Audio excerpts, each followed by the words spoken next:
Okay, today we are tapping your center of power. This is Advent Week 3.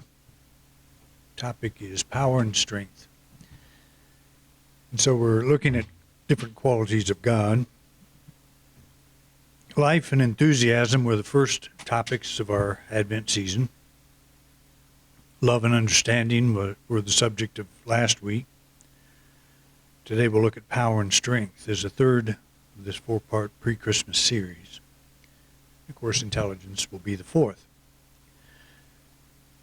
But the question is raised, how do we identify the characteristics of God? There's several ways that we do this. I remember when I said at one point that God is love, somebody emailed me and said, where do you get that in the scripture? And looking at the Bible, looking at scripture is one way to identify, see what is repeated. But that particular one, God is love, comes out of 1 John. But there's several ways to do this. We can look at the biblical passages, such as this one. Ah, Lord God, it is thou who hast made the heavens and the earth by thy great power, by thy outstretched arm. Nothing is too hard for thee. We can also look at tradition that declares the omnipotence or all power of God. We say that every Sunday morning, one presence, one power. Or through simple observation, we can see countless expressions of power in everything from the volcano to the seed growing silently. It's the same with life. You know, we assume God is life because we see life every place. You know, we see expressions of life, I should say. We don't ever see life. But we see from life, we are all pretty much alive, I think, aren't we? What is that? What is that energy? You know, where does it come from?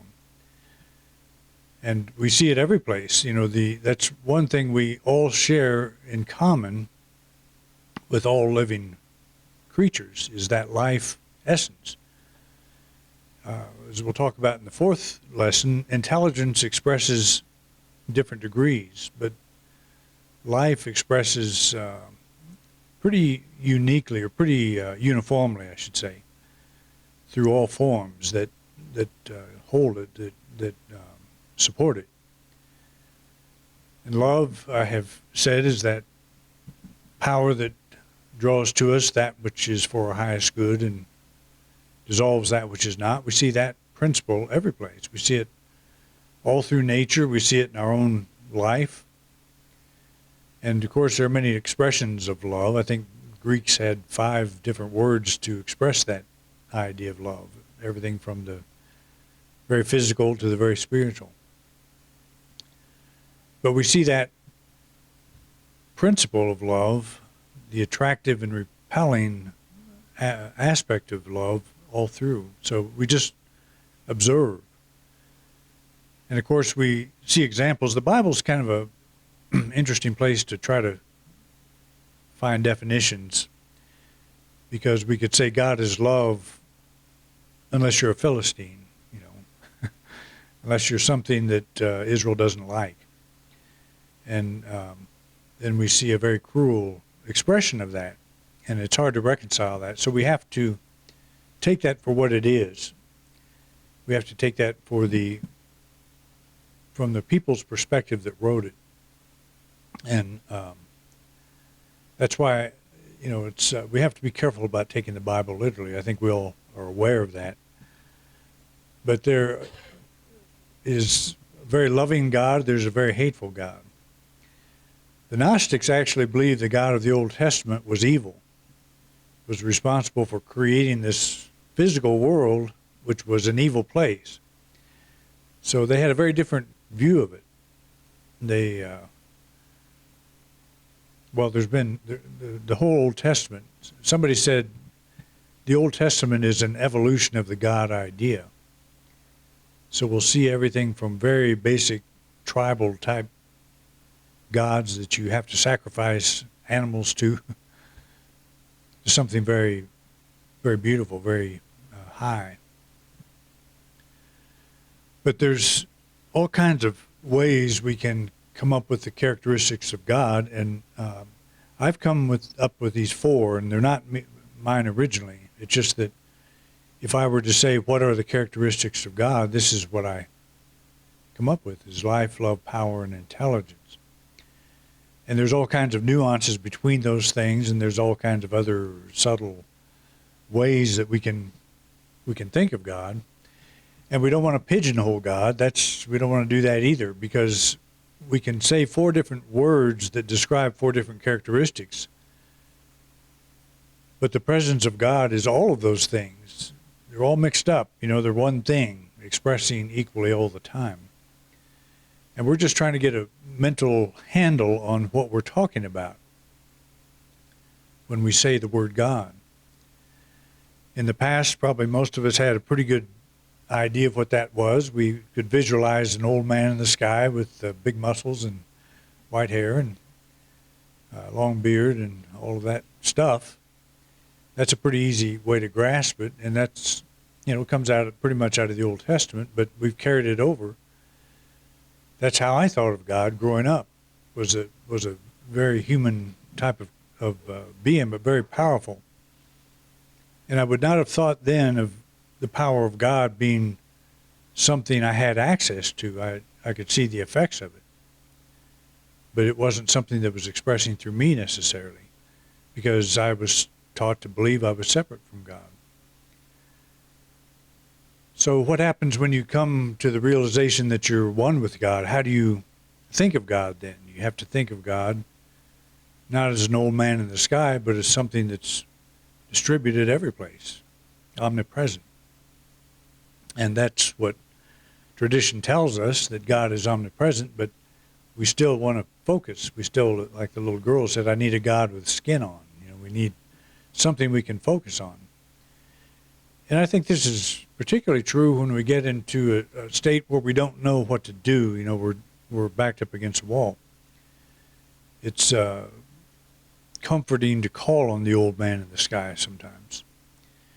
And there's nothing wrong with doing that if that's what works for us at that moment. There are people all over the world have different views of God. There's people who have Christianity is a wide range of thought. It's not just one thing. We tend to think it is, but it never has been just one thing. When you get back in the early days of the early church, and even immediately after Jesus, you had all kinds of views of what God was. You had all kinds of views of who Jesus was. It never has been simple. And look at all the denominations we have today. Look at all the views. We have general understanding of Jesus. You look at the pictures that I grew up with a picture of Jesus on the wall. Every house we ever lived in had that picture, and it's I can't think of the guy's name that painted it, but it's called the Head of Christ, I think. It's a very famous picture. But that was Jesus to me. That was who he was. And that meant something. He was the Son, and, the Father's up there someplace. And the Holy Spirit, I never quite got that one, but I think I got it better now than I have. And actually, the Trinity is one presence, one power, expressing in three different ways. You can come to that realization. But there are people that would not do that. So there's all kinds of ways to approach it. Well, what are we approaching? What are we thinking about? We're thinking about something infinite, and we're trying to wrap our brains around it. We're trying to figure out what it is. So when I talk about God, or you talk about God, anybody talks about the characteristics of God, we do that with the understanding that this one presence and one power that we call God is an experience. It's more than a mental and emotional construct. It's an experience. And we don't really get it, what it is, until we have some level of touching that experience.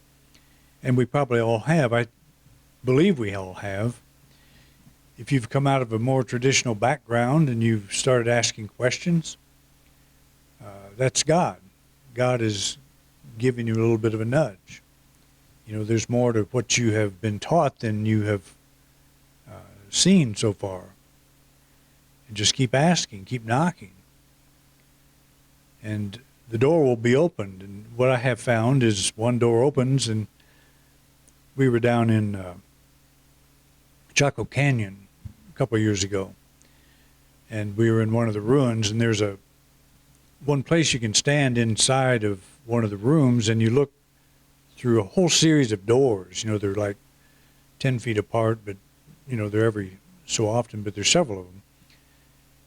And it's kind of like that. You know, you walk through one door into one of the rooms, and that's another room, and then you walk through the next door, there's another room, and just keep going.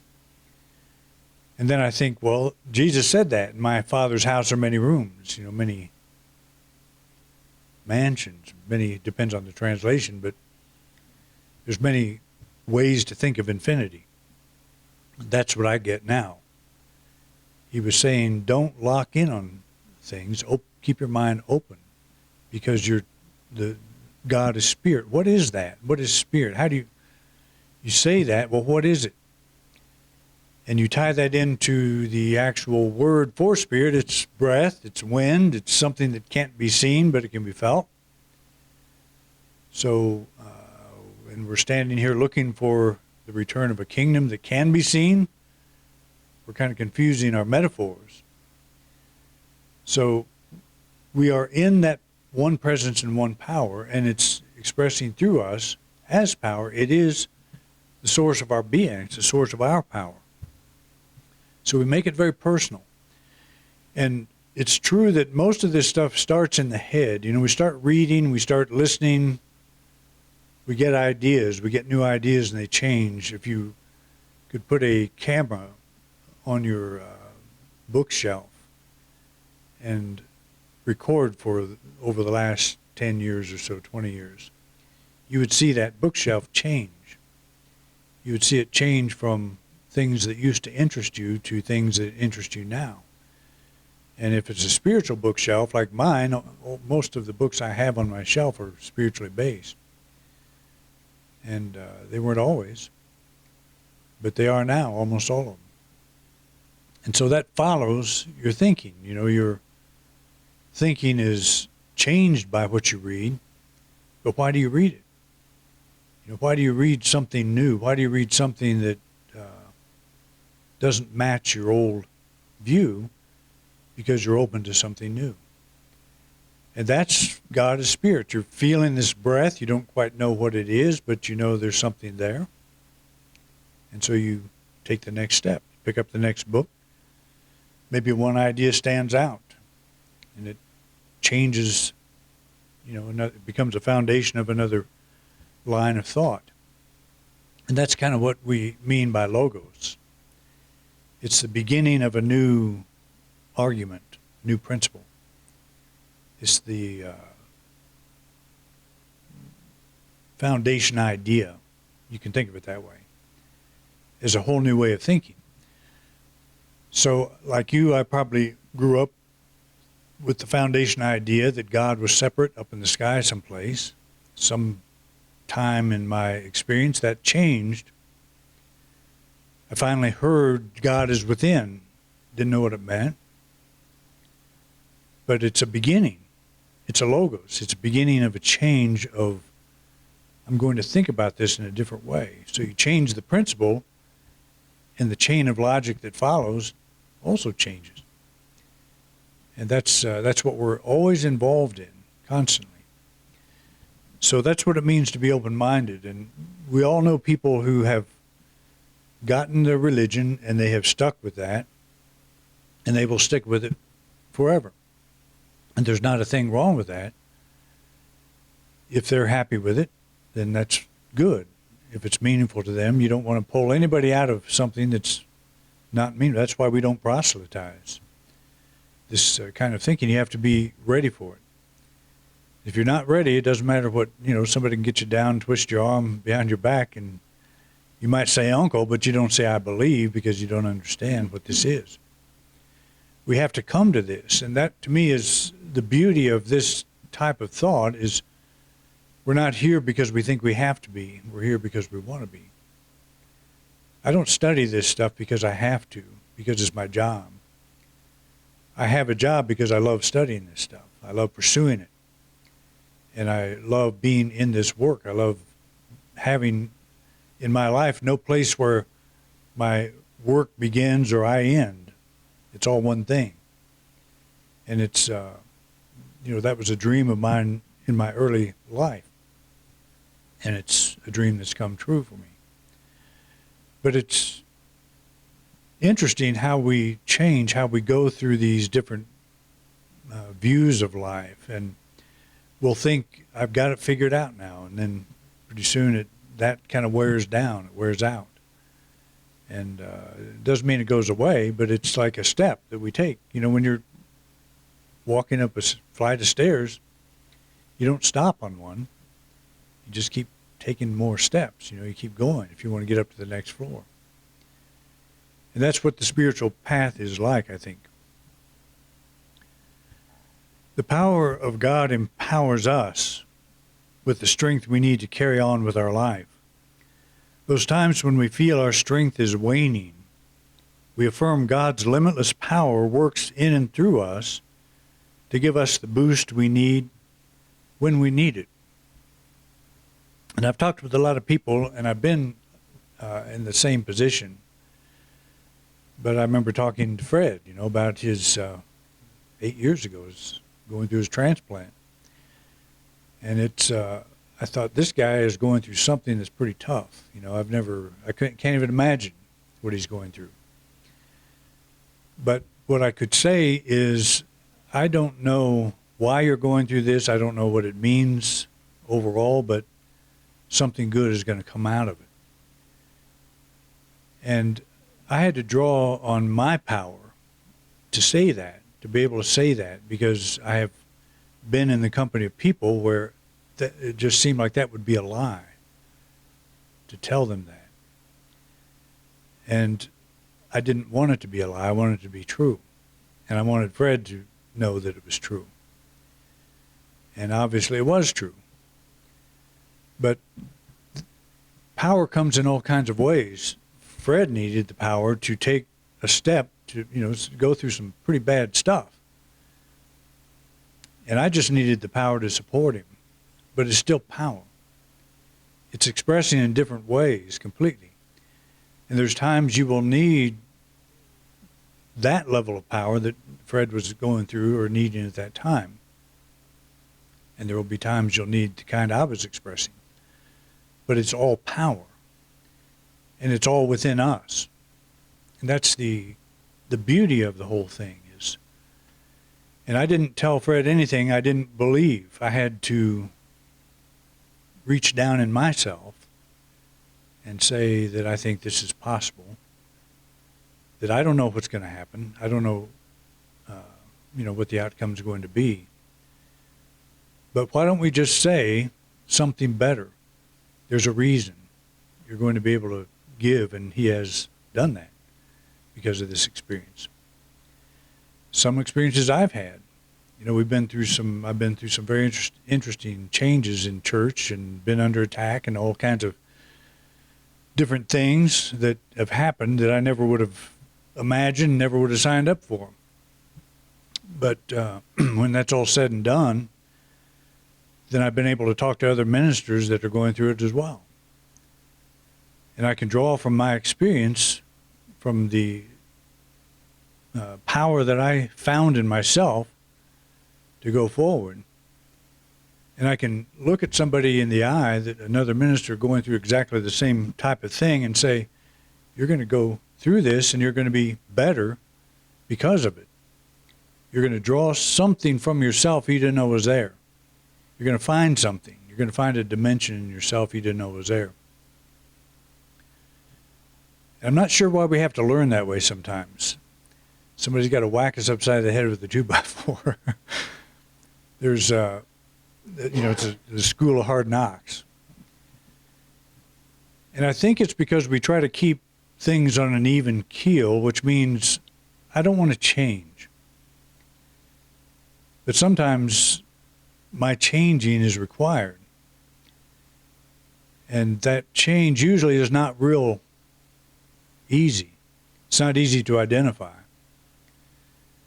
So your worst enemy will identify it for you. They come up and put it right in your face. But you make the mistake first of saying, well, you're the problem, not me. And then you start looking at yourself. You start looking, and yes, they are the problem.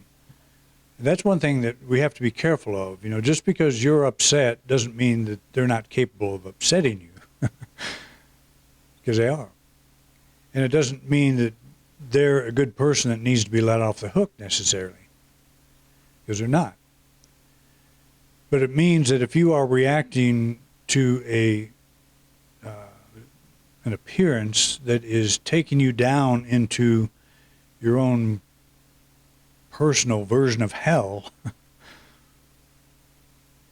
that's your problem. And that you have the power to look at that in a way that is empowering. And you might have to be backed up against the wall. You might go on for quite a while and you don't know how to resolve it. You might talk to a lot of people and try to get all kinds of answers, but the bottom line is you will always come to that center of power in yourself. And I don't think it's absolutely essential that we have to have problems to wake up. It's just common. You know, I don't think it's a requirement. But then it may be, because anything that we take on, say you take on a new hobby. I remember when I started skiing, I didn't have to do that, but it wasn't easy. It was very difficult. You know, I'm from Missouri.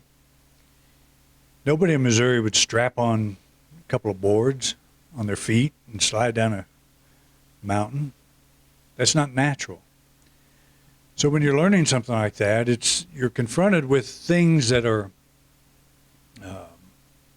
not natural. So what do? You say, well, I guess I'm not born to ski. Or do you think, well, maybe I could do that. Maybe you learn a little bit every time you go out, a little bit more. And then you one day go down the mountain and everything clicks. You got it. You know how to do it. So that's an optional problem. Skiing, golfing, what else? Sailing. Everything I've done that's been a so-called sport, there's been a fairly hellacious learning period in most of it. But it's optional. It's the same kind of thing, though. We're going through life, minding our own business. Somebody comes up, tweaks our nose, and suddenly we're in ski school of a different kind. And we say, well, I didn't sign up for this, so I don't have to have, any spiritual power. They're the problem. We define that, we take care of it in that way. But it doesn't seem to go away. So we look a little deeper, and it's the same dynamic. When you're learning anything new, it's the same dynamic. There's going to be things that look bigger than you. And the question is, can I find the power in myself to step through this? It depends on how bad you want it. I frankly don't know why I kept going back and trying to ski, because none of it made sense. But what I would do is I'd come home after a depressing day on the slope, on the bunny hill, and I would watch videos of people skiing, and I would read about it and just kept being drawn back to it. Something just wouldn't go away. And so, but now I feel like I could care less if I ski. I'm not even interested in downhill skiing anymore. Probably because that last time I went, I hit a piece of patch of ice and just about had a major concussion. I went straight back on my head. That was before the helmet days. But everything you do like this, you'll end up having to dig into yourself and find something you didn't know was there.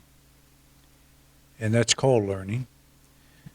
And I have always looked at what draws you back to something like this, and writing is the same thing. I'm working on another book, and that's a wrestling match, a constant wrestling match. It's a perpetual problem-solving process. So why would you want to go back to a perpetual problem-solving process? Same as a jigsaw puzzle. My mother loved jigsaw puzzles, and I never could figure that out. Why would anybody want to take 1,000 pieces of cardboard and try to fit them in to make sense out of a card table full of chaos? But she'd do it. She loved it. And probably some of you do, right? How many of you people? Yeah, there's one. Oh, several. Okay. So you understand that. Well, actually, there's things like that I like too, but I just never picked that up. I figured I've got enough, to do. And writing a book is that. It's a crossword puzzle. You're putting all these pieces together, but it's not laying on a table someplace. But you look at a picture, I have a picture in my mind. Here's how I want this to look. And when you're doing the crossword puzzle, isn't that what you do? You take the box and set it out there and see the picture of the final product. And you just keep working on it, putting it together. So that is a problem you don't really need, but for some reason we like to pick up stuff like that. So if we could translate that into, I think it was Eric Butterworth said, turn your problem into a hobby. Think of it in the same way. And you'll be able to, instead of resist it, you'll be able to say, that piece has got to be here somewhere. You'll take a whole different view of the problem. It'll be a crossword, or not a crossword, but a jigsaw puzzle. Crossword, that's another problem set of people.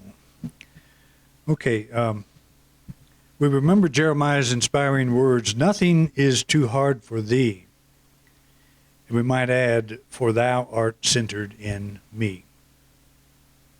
As an inlet and an outlet to the everlasting power of God, I meet each day knowing that nothing is too hard for me. And the reason it's not too hard for me is because it's not too hard for thee. Whatever it is that enables us to go down and draw upon that power is limitless. And that's what I need to keep remembering. Because, you get confronted with something, and the first affirmation we usually make is, I don't know what to do. I don't know how to solve this. And that is an affirmation. And it will prove to be true if you say it enough. But if you say, I don't know how to solve this, but that power within me does. There's something in me that does. It'll come forward at the right time, and you pick up that piece and it fits. And you can look at something 1,000 times and look at it 1,001 and it makes sense. Sometimes that's just how it is. That's how it was with me skiing. I remember exactly that time when that clicked and I skied. I was a skier. And it was, I never was a great skier, but I was, compared to my average Missouri friend that never went skiing like I did when I was growing up, I turned out to be a pretty good skier. But one day all the pieces come together. And I can't not think about that because it's just one of those things you don't think it's going to happen, and it does. And why does it? Because you keep showing up. Because you keep saying, I don't feel that power, but I know it's there. And I will experience it one of these days. And so many of the things that I have experienced in my life, it's not been like that. It's been very subtle. And one day you're just okay with it. One day whatever problem was going on is no longer going on. It went away somehow. So what we look at is, do I have the power to maintain a high quality of life? And by that I mean, do I have a power to remain steadfast in my thought and feeling? Because when somebody or something pulls you down into the mud, that's your experience at that moment. Are you happy doing that? And of course we're not. And so we want to look for ways to pull ourselves out of that. And we start with this idea that I have the power. It's within me. It's not me, it's within me. So visualize God as a power center within your being. Imagine this power radiating out through your every atom and cell, expressing the strength of optimism.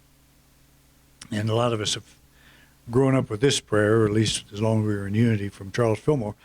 I fairly sizzle with zeal and enthusiasm, and spring forth with a mighty faith to do the things that ought to be done by me.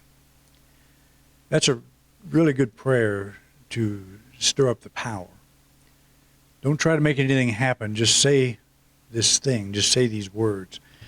And if you don't remember this exactly, I think I included it in on the bulletin back, but you can Google it and just say Charles Fillmore fairly sizzle, and you'll get it. Put it on your refrigerator or whatever. But it's a good saying. I think he wrote that in his later years in life too. I fairly sizzle with zeal and enthusiasm, and spring forth with a mighty faith to do the things that ought to be done by me. That's power. That's a power prayer. It's like drinking a power drink, only on a spiritual level. From our first lesson, we know that life, zeal, enthusiasm, power, and strength are all interconnected. One power expressing in a variety of ways. This one power is our God center, our very center of power. Stir up this power with words, visualizations, meditations, actions, any way that comes to you. A simple smile given to a passing stranger can empower them in ways you never know. Remember, nothing is too hard for thee, and thou art centered in me. I had the experience even of watching a woman in the grocery store reaching for something on the top shelf she couldn't reach, and just I could. And so I reached up and got it for her, and that was fun. It was empowering. Very small thing, but life is full of small things. And you do a couple of those a day, and it's a big thing. And you realize that you have more power than you realize. You know you have more power than you realize. And I'm not saying power over people, but you have the power to say, how can I help? I'm here, what can I do? That takes power. It's a power that we sometimes forget we have. Thank you for watching this week's program. If you enjoyed this video, please share it with others. We want to reach as many people as we can, and we appreciate your help. We have many subjects in our video lineup, so feel free to take a look. If there's a topic you don't see and would like me to address, just put it in the comment section. I'd love to know what's on your mind.